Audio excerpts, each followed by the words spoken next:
On parle s'express yourself et on parle Sharon de quoi? De fétichisme racial. De fétichisme racial. Donc 30 secondes et on se met en mode s'express yourself.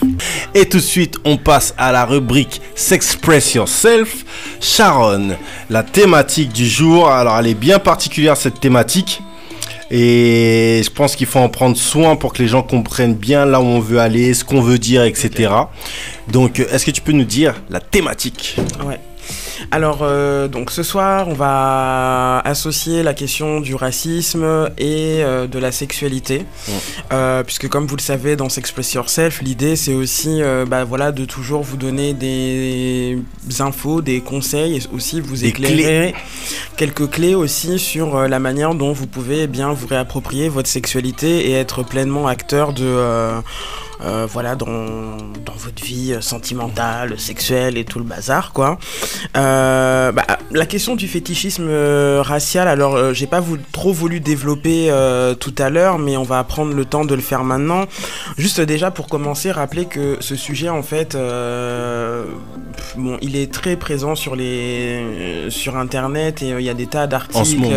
En ce moment, il y a des tas d'articles.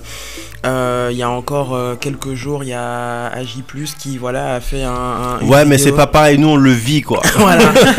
Voilà, c'est là où je voulais en venir, c'est que si c'est un sujet qui peut sembler banal, mais pour beaucoup de personnes non blanches, racisées, des personnes issues de minorités ethniques, en fait c'est le quotidien et forcément ça complexifie beaucoup nos relations amoureuses et surtout notre recherche des fois de là ou de les personnes carrément des ou de l'âme sœur, j'en sais rien.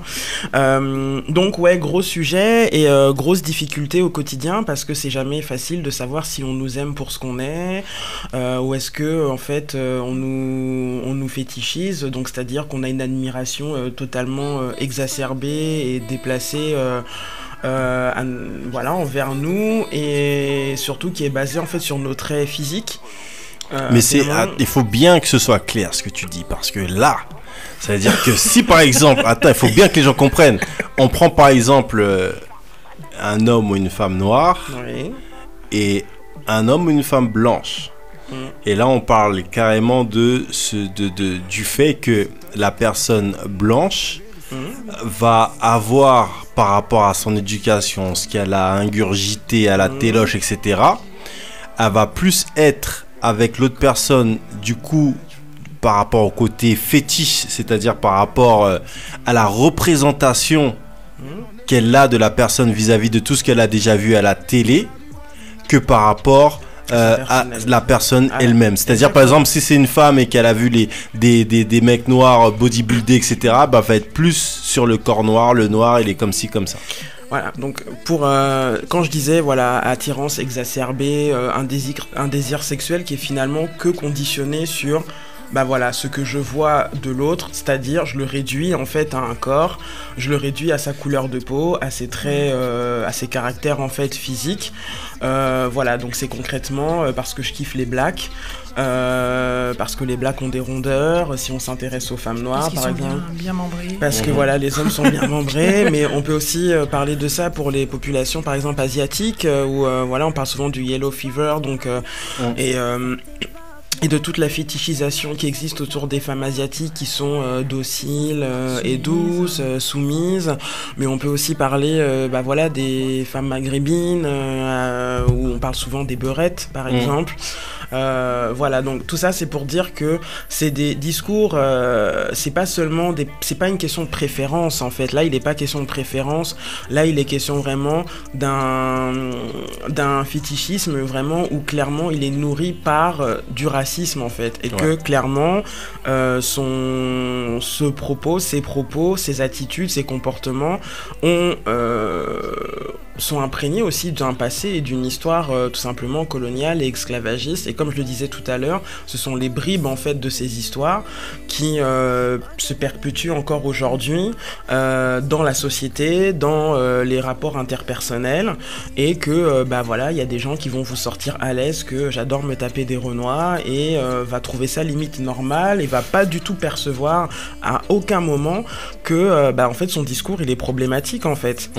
Et alors on parlait effectivement des personnes blanches. Oui, effectivement, il y a des personnes blanches qui sont vraiment dans une volonté de conquête par rapport au corps justement de personnes non blanches justement qui ne voient les autres comme voilà des étrangers comme donc quelque chose d'exotique. L'exotisme. Exactement. Et on parle souvent d'exotisation en fait. C'est quand en fait tu vois dans l'autre donc un lointain, un au-delà et du coup tu vas voilà être à la fois admiratif, mais il y a aussi quelque chose aussi des fois même de diabolisant, c'est-à-dire que tu peux aussi voilà être partagé entre oui, tu vas avoir un vrai désir pour lui et en même temps, dans la vie sociale, tu seras peut-être le premier aussi à critiquer ouvertement ces populations, parce que c'est ça aussi qui est problématique. Quand vous regardez par exemple dans le champ du porno, quand on regarde les statistiques de Pornhub, il y a encore quelques années, on voyait que la plupart des consommateurs aimaient bien taper la catégorie beurette, etc. Et on se rend compte que là où il y a tout un discours islamophobe, où clairement voilà, on stigmatise les femmes musulmanes et notamment les femmes musulmanes voilées, et dès qu'on bascule dans le champ de la pornographie, finalement on est là face à des personnes qui vont regarder ces femmes, qui vont vouloir justement les déshabiller pour toujours voilà essayer de conquérir les corps, de dévoiler justement ce qui justement n'est pas montré, et c'est ça en fait qui est compliqué pour des personnes qui vivent le racisme en fait au quotidien, donc les personnes issues de minorités ethniques, c'est que comment encore une fois on peut réussir à construire des relations, à tisser des liens, à trouver l'âme sœur sur internet quand effectivement on nous regarde pas avec des yeux qui nous respectent en fait dans notre humanité. Et que voilà, au contraire on va se limiter seulement à nos traits physiques, à notre couleur de peau, etc. Et donc pour aller plus loin, il y a des conséquences quand même à ce genre de discours et de stéréotypes. On parlait tout à l'heure de la situation donc des femmes noires, les rondeurs, etc., des femmes asiatiques, mais c'est pareil aussi pour les hommes, et je voudrais vraiment accentuer là-dessus que les hommes sont beaucoup fétichisés aussi. Donc je le redis, mais c'est très présent, notamment aussi pour des personnes qui ont des sexualités non hétérosexuelles aussi. Par exemple, on sait très bien que la fétichisation à l'épreuve du numérique, les sites de rencontres sont clairement des zones où, comme on catégorise les gens aussi en fonction de leur ethnie, de leur couleur de peau, etc., donc les gens s'autorisent dans les rapports de drague à dire « salut ma papaye », non mais voilà, où comment ça t'aimes pas la banane Comment ça t'aimes pas la banane, ou tu vas avoir une super conversation avec quelqu'un et puis à un moment ça va se terminer en mode non mais en fait je vais t'avouer, je me suis jamais tapé de blague et j'adorerais me taper une blague, voilà. Ça vous est déjà arrivé personnellement, par exemple des gens qui un blanc qui vous drague et qui utilisent des termes bizarroïdes, de la faune, de la flore, de la faune, de la flore et fruitovore comme langage. Oui, moi ça m'est déjà arrivé concrètement, mais comme disait Sharon, en fait, après ça devient des stéréotypes, ça part dans tous les sens, mais après il faut savoir remettre la personne dans le droit chemin et lui faire comprendre que c'est d'abord la personne avant de juger sur l'apparence et ainsi de suite, quoi. Moi ça m'est déjà arrivé plusieurs fois, et c'est vrai que comme je vous le disais tout à l'heure, c'est intéressant aussi de réfléchir aussi sur les stratégies qu'on peut mettre en place justement pour esquiver ce genre de trucs, parce que et comment on peut se repenser aussi les personnes appartenant comme ça à des minorités ethniques, c'est aussi comment à un moment donné on se repense en dehors de ce regard dominant qui est souvent blanc, qui est exotisant, fétichisant, et quand je parle de conséquences, je voulais quand même parler aussi des personnes non hétérosexuelles, je pense notamment aux LGBT, etc. Pareil sur les sites de rencontres, c'est hallucinant comme il y a des fois no black, on veut pas de noirs, on veut pas d'asiatiques, on veut pas de... Voilà. il y a toute une pornographie aussi qui est pensée aussi sur les populations noires, homosexuelles, du mec de cité, voilà, donc il y a vraiment une industrie pornographique qui s'est développée aussi. Et tout ça, en fait, c'est pas sans conséquence, en fait, sur déjà le mental des personnes. C'est ça aussi qu'il faut comprendre, c'est que vous avez pas à subir ça, vous avez pas à encaisser ça, à intérioriser ça, en fait. Parce que c'est un manque de respect total à votre personne. Et non seulement vous n'avez pas à subir ça, et puis ce qui est terrible, c'est que ça impacte l'estime personnelle. C'est qu'on en vient à avoir des complexes sur nos corps, à avoir des complexes en se disant, mais est-ce que je suis désirable ? Est-ce que vraiment je suis désirable, puisque après tout on me voit que comme un corps, mais est-ce que je vaux pas autre chose, en fait? Et donc du coup on rentre dans un process de dévalorisation de sa personne. Et c'est ça qui est terrible, et ça impacte le mental. Et voilà, et comme toujours, quand il y a des oppressions, des discriminations, moi je dis toujours que ça impacte aussi la santé sexuelle des personnes. Carrément. Et ça, je pense que c'est important de le rappeler, c'est que quand on est exposé à des oppressions comme le racisme, le sexisme, l'homophobie, etc., que tout ça est entremêlé, et que et que ça nous atteint même dans notre intimité, on a aussi des vulnérabilités, et voilà, et des fois, oui, on va s'engager dans des choses parce qu'on a aussi besoin d'être aimé et d'être considéré, mais on peut aussi dans les vulnérabilités aussi se retrouver dans des situations où on va pas prendre soin de nous, en fait.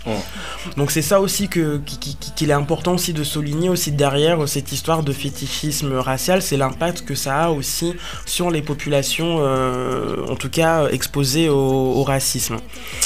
Peut-être maintenant il faut aller de l'avant, essayer d'être un peu positif et de voir qu'est-ce que concrètement on peut mettre en place pour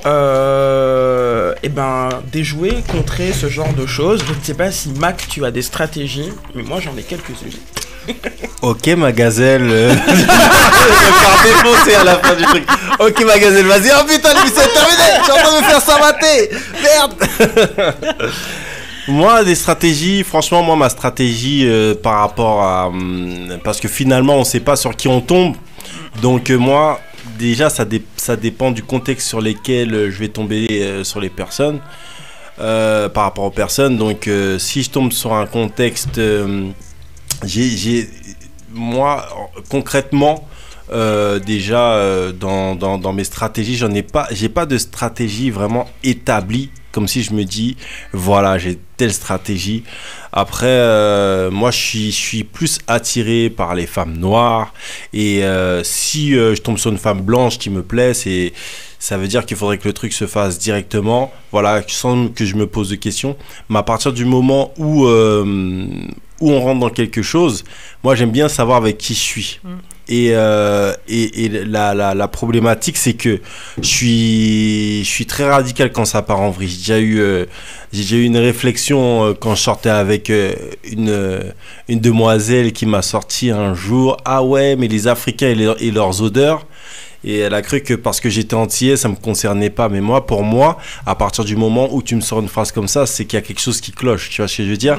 Et moi, je suis très radical par rapport à ces choses-là. Parce que finalement, après, tout ce qui en suit, c'est que toi, quand tu sors avec une personne, à des moments, si tu veux que ce soit plus sérieux, tu imagines des enfants, tu imagines des choses avec cette personne-là. Et finalement, si cette personne elle sort des réflexions comme ça, tu dis what the fuck, qu'est-ce qu'elle va sortir si tu as des enfants avec elle? Qu'est-ce qu'elle va dire à tes enfants? Qu'est-ce qu'elle va raconter? Elle va dire que ah oui, mais vous les Antillais, vous n'êtes pas pareil que les Africains. Y a un problème, tu vois ce que je veux dire? Ouais, les Africains ils se douchent pas, alors que c'est n'importe quoi. Et donc du coup, j'ai pas de réelle stratégie, mais si j'ai une stratégie, ce serait déjà de parler avec les personnes et de savoir prendre son temps, parce que c'est ça. Souvent, je pense qu'on s'en rend compte en fait en discutant avec la personne, on se rend compte très vite. au fil des conversations qu'il y a quelque chose qui va pas. Tu lui parles de l'Afrique ou des Antilles direct et tu laisses la personne continuer la conversation. Ah ouais, tout, moi j'aime trop le manioc et tout, tu vois. Et aussi les gens qui forcent, tu sais, ils sont plus noirs que le noir, tu vois ce que je veux dire? C'est ça. Ah oui, le manioc et le truc, tu dis ah ouais, moi je le mange sec, j'aime quand c'est bien sec. Et j'aime aussi les racines secs. Tu vois, calme-toi, on va aller au McDo tout à l'heure, calme-toi.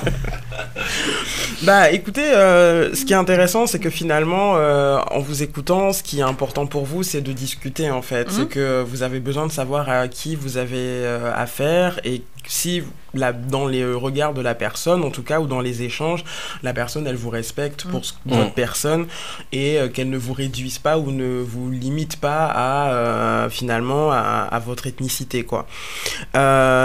Alors quand moi je parlais de stratégie, c'était aussi finalement, moi si je prends mon cas, par exemple moi je suis souvent sur des sites de rencontres et moi c'est vrai que j'ai pris un peu le parti de poser la question raciale clairement dans mon profil, par exemple. C'est-à-dire de dire clairement, mais sous le ton de l'humour, que voilà, en gros si tu cherches de l'exotisme, et ben sache que voilà, moi ça ne me concerne pas, soit tu te bouffes une noix de coco ou... tu vas au rayon fruits exotiques. Voilà, tu vas dans un rayon fruits exotiques. Soit t'avales une noix de coco et tu verras comment ça va sortir, tu vois. Voilà, non mais je veux dire, du coup, c'est moi en tout cas, ça m'a fait du bien de poser cette question, en tout cas d'amener cette question-là, parce que à force d'avoir à finalement faire un tri considérable, tu vois, dans les profils et de te dire mais dans les échanges que tu as, comme t'es interpellé par des fruits, des noms de fruits, enfin je sais pas, d'animal, etc. Bref. Il y a un moment donné, du coup, tu essaies de trouver des solutions. Et effectivement, moi, je l'avais posé sur mon profil. Je suis toujours célibataire, donc je ne sais pas si c'est efficace, objectivement.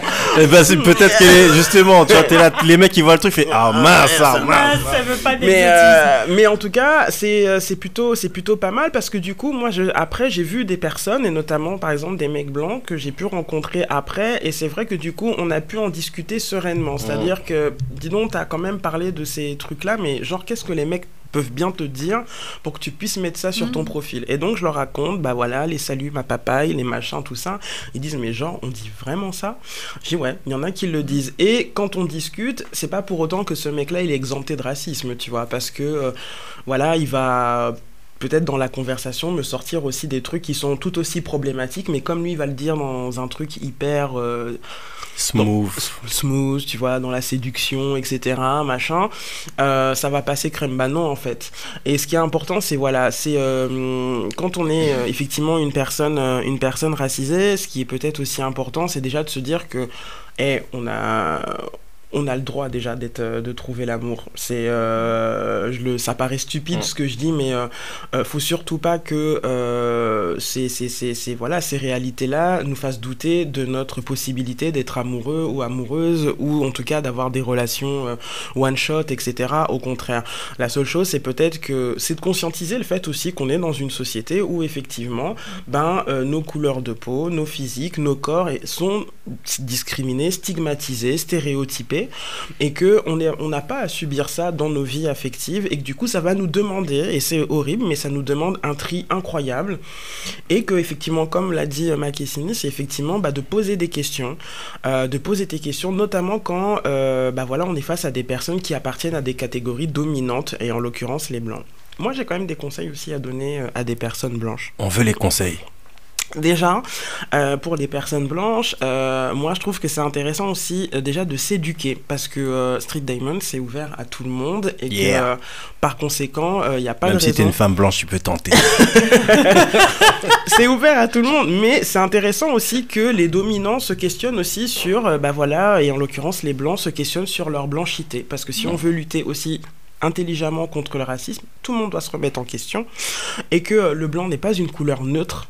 Bien au contraire, c'est une couleur, c'est une expérience sociale, et qui est qui a une histoire concrètement, et c'est important aussi de comprendre la source aussi des propos racistes des fois que vous tenez, je veux dire d'où ça vient, où est-ce que vous avez ramassé ça, et en fait ça vient plein de nulle part et ça vient forcément d'une histoire.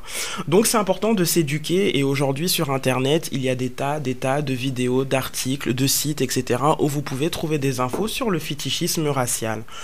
Après, ce qui veut pas dire que si demain vous êtes attiré par une meuf noire, ou que parce que vous êtes attiré en général par les meufs noires, que forcément c'est problématique. Là où effectivement ça devient intéressant, c'est de questionner votre préférence en fait. Qu'est-ce qui nourrit votre préférence? Si tu aimes les femmes noires et que finalement, parce que tu as eu l'habitude de sortir avec ces meufs-là, mais que t'as pu en sortir aussi, enfin t'as pu sortir avec d'autres meufs et que... Pourquoi pas? Mais à partir du moment où ce qui motive uniquement ton envie de sortir avec elles, c'est leur caractère physique, là c'est problématique en fait. Là c'est problématique. Et du coup, c'est important de questionner, de voir la limite entre la préférence et le fétiche en fait. Avoir des préférences, on en a tous ici, voilà, moi j'en ai plein, j'en ai beaucoup. On a tous. On a tous des préférences, voilà, mais le regard, même si, voilà, le regard il peut être intéressé par par une ethnie, n'empêche pas qu'on peut regarder aussi les autres, et on ne réduit pas la personne à son ethnie, mais à quelque chose de plus global. Donc voilà, questionner sa préférence, et puis surtout voilà, ne pas tomber dans une sorte de négrophilie. Voilà, je sais pas si c'est un terme que vous connaissez aussi, de négrophilie, ou de, je sais pas, ça serait quoi les termes pour, par exemple, les populations asiatiques ou maghrébines, etc. Mais voilà, cette fascination un peu exacerbée, et du coup, on pense tout connaître de ces communautés, voilà, tout savoir, on parle à leur place, etc. Et à un moment donné, il faut se canaliser, en fait. C'est ça. Voilà, il faut se tranquilliser, et c'est aussi de prendre conscience que quand on parle de fétichisme racial, si effectivement, quand on t'en parle, tu réagis en mode offusqué, mais non, c'est abusé, c'est des victimes, bah effectivement, gère ton racisme. Parce que là... on pourra rien pour toi. On peut rien faire pour toi et tu pourras serrer personne. Voilà. En gros, c'est ça. Mais par contre, si c'est quelque chose qui t'interpelle, ben voilà, encore une fois, il y a tout ce qu'il faut sur Internet. Va pas questionner tes potes, justement, racisés sur ces questions-là, mais peut-être renseigne-toi d'abord sur Internet, parce que c'est aussi un gros effort aussi pour eux de faire ce travail pédagogique, de t'expliquer c'est quoi le... Voilà, donc il y a cette émission déjà qui peut être une première étape déjà pour comprendre un peu les enjeux, mais après il y a largement ce qu'il faut sur les internets pour te cultiver aussi. Conclusion de ces conclusions, Sharon?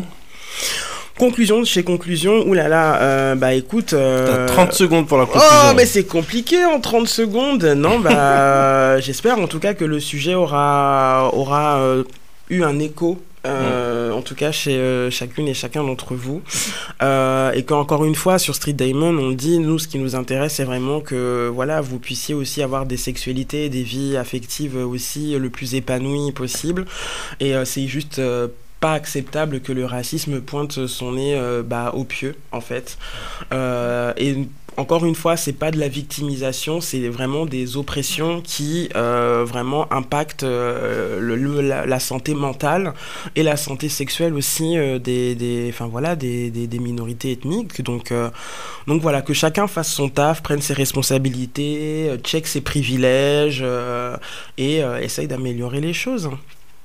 Merci Sharon. De rien. C'était votre rubrique préférée, S'Express Yourself. On vous dit à la semaine prochaine. Non, à la semaine prochaine, il y a les Hit Local Awards, donc rendez-vous au Carré Bellefeuille. Et on vous dit rendez-vous dans 2 semaines avec un artiste de folie. Mais ça, je le garde pour moi. On vous le dira dans les réseaux sociaux. Sur les réseaux sociaux du moins. Big up à la Team Street Diamond, big up à vous et dans 2 semaines. Peace. Street Diamond, 19h, 22h sur Radio RGB avec Mac Paro et la team Street Diamond.